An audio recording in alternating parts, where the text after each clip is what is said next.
just had a 3.5 earthquake this past hour. It hit an area of quake swarms in Oklahoma. Let's take a look at the map to see what's going on there. They seem to be increasing in intensity. Berkeley, these are the earthquakes of the past week. And this is the earthquake that we're talking about. Oklahoma, 5 kilometer depth, about 2 or 3 miles down. You can see this is the area right here.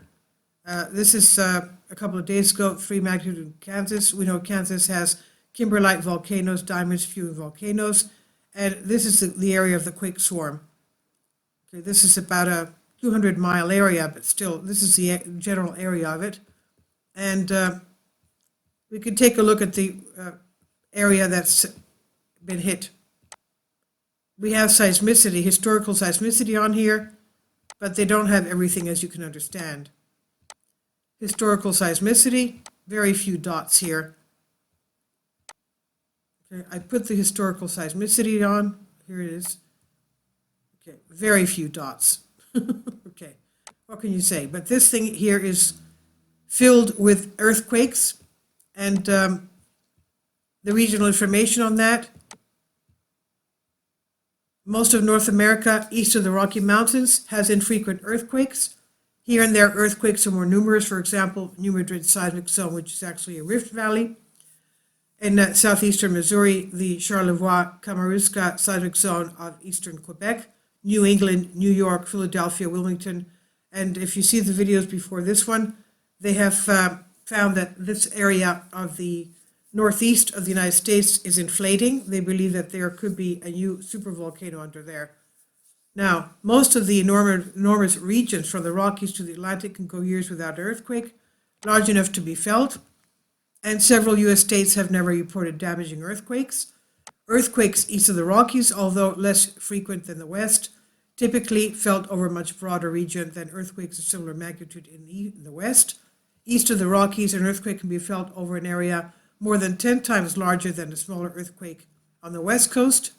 It would not be unusual for a magnitude 4 earthquake in Eastern or Central America to be felt by a significant percentage of the population in the communities about 60 miles from its source. So this one here, of course, is not 4, it's a 3.5. Here we are, it's our 3.5. And it's been the past hour, nobody has reported feeling it because of the fact that it's in such a low populated area. Okay, population density. Okay, there's not that many people living out there in this specific area.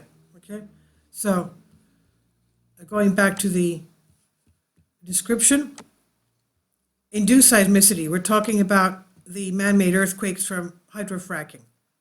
Now, this is in this case elsewhere in the world. There is evidence that some Central and Eastern North American earthquakes have been triggered or caused by human activities that have altered the stress conditions in the Earth's crust sufficiently to induce faulting. So this fracking, yes, it has induced faulting, new faults. Of course, that's not a good thing.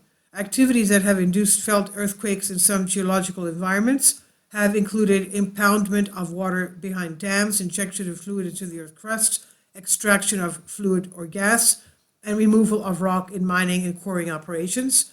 In much of eastern and central North America, a number of earthquakes suspected of having been induced is much smaller than the number of natural earthquakes.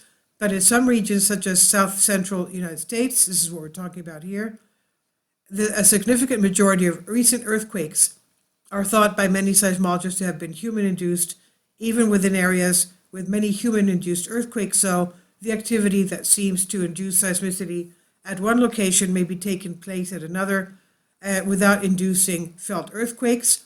And in addition, regions with frequent induced earthquakes may also be subject to damaging earthquakes that would have occurred independently of human activity, making a strong scientific case for a causative link between a particular human activity and a particular sequence of earthquakes. Typically involves special studies developed specifically for the question.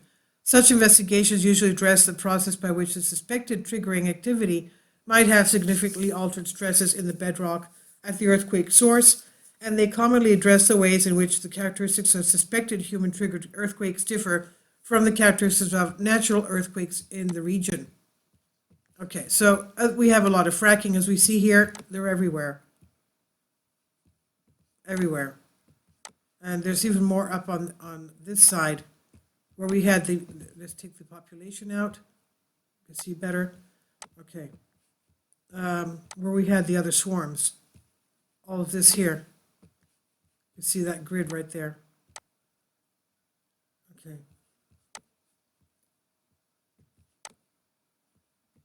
Right here. So this is what's going on there.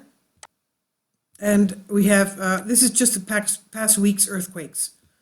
So all of you there, please be very careful. And especially here when we had yesterday we had the video before this one, the pinnacles is the San Andreas fault meeting the Hayward fault, and we had a 4.1, and this is an aftershock, 2.1 as well. Please be alert and be safe. Thank you for your support. Please leave your comments. Thank you. Finally, support my Patreon account. The daily posts are 5 videos daily, and they are totally different from what I have on my YouTube channel. Thank you so much for your support and that you find all my content so interesting. You'll find the Patreon account details in the description box below.